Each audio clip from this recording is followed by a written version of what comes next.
En 2012, vous allez voter pour le candidat de votre choix, mais avant les présidentielles et les législatives, le Télégramme vous propose un autre scrutin, celui de votre disque préféré. Et comme chaque élection, il y a une liste de candidats. Frédéric Jambon, bonjour. Bonjour. Alors vous êtes journaliste culture au Télégramme et organisateur de ce 9e Grand Prix du disque. Alors peut-être, première question, comment s'est opérée cette sélection de 24 albums parus en 2011? Alors déjà, les 24 albums doivent tous posséder un lien avec la Bretagne. C'est la condition sine qua non pour faire partie du Grand Prix du disque du Télégramme. Et ensuite, effectivement, depuis l'année dernière, on propose une sélection au vote des internautes. Une sélection qui est limitée à 24 parce qu'il faut bien se déterminer un nombre. Mais il y a probablement 100-150 albums cette année sortis en Bretagne qui auraient pu correspondre aux critères d'éligibilité.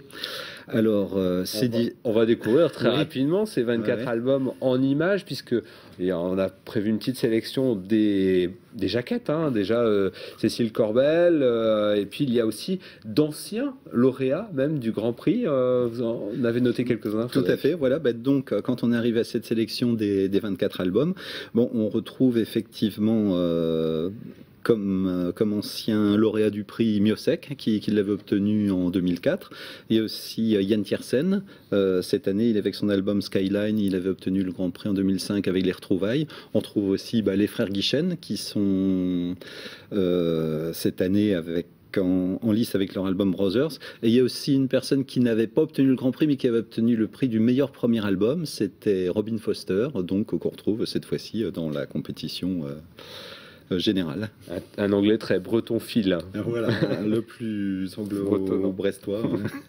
On découvre donc qu'il y a aussi une large production, vous le disiez à l'instant. Hein. Est-ce qu'il y a aussi des premiers albums dans cette sélection? Non, il n'y a pas de premiers albums. Ça s'est passé comme ça, mais tous ont déjà un passé musical plus ou moins important. Par contre, on se rend compte qu'il y a des gens qui sont déjà sur des majors, si on prend des personnalités comme Brigitte Fontaine ou même les Marins d'Iroise qui eux sont chez Mercury. On retrouve aussi des gens qui sont en autoproduction, c'est-à-dire que c'est quand même très mélangé, mais tous les albums ont été choisis parce qu'ils nous semblaient de qualité, avoir tous quelque part un potentiel de vainqueur. Et tous les internautes donc peuvent voter pour cet album, pour leur album préféré. Il y a déjà des votes puisque le prix s'est ouvert vendredi. Oui, ça a commencé. Le prix a été donc lancé dans notre page spéciale de vendredi.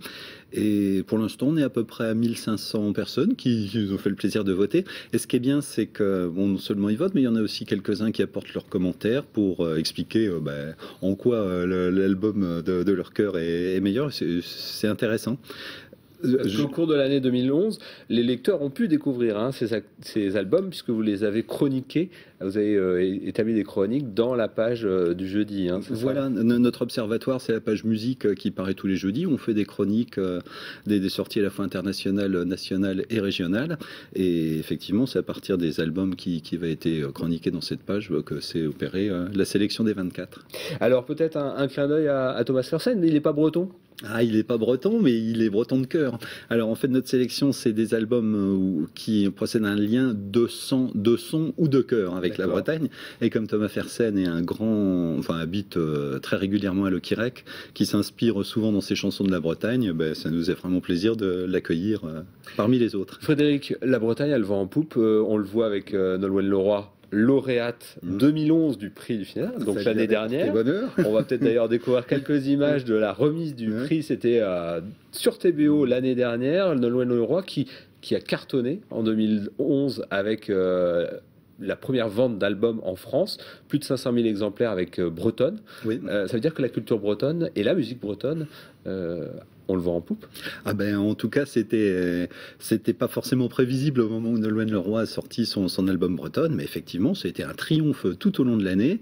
Et ça fait plaisir. Ça fait plaisir parce que ça donne vraiment un bon coup de projecteur à toute la musique, à toute la vitalité musicale bretonne.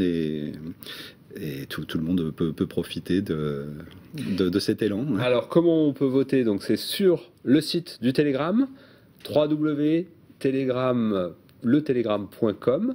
Et puis, on voit dès la page d'accueil, Grand Prix du disque. Voilà, on voit le logo du Grand Prix du disque, on clique dessus, les 24 albums apparaissent, on clique sur l'album, on a un commentaire, et après il suffit de voter. Mais c'est bien, avant de voter, d'essayer de découvrir un petit peu les autres albums qu'on pourrait ne pas connaître. C'est le but de l'opération. Parce que, oui, voilà, exactement. Merci Frédéric Jambon d'être venu nous présenter ce Grand Prix, 9e Grand Prix du disque du Télégramme, à retrouver donc sur le site du Télégramme, et puis jusqu'au 29 janvier, vous pouvez voter, et vous découvrirez le lauréat sur TBO courant février. Merci.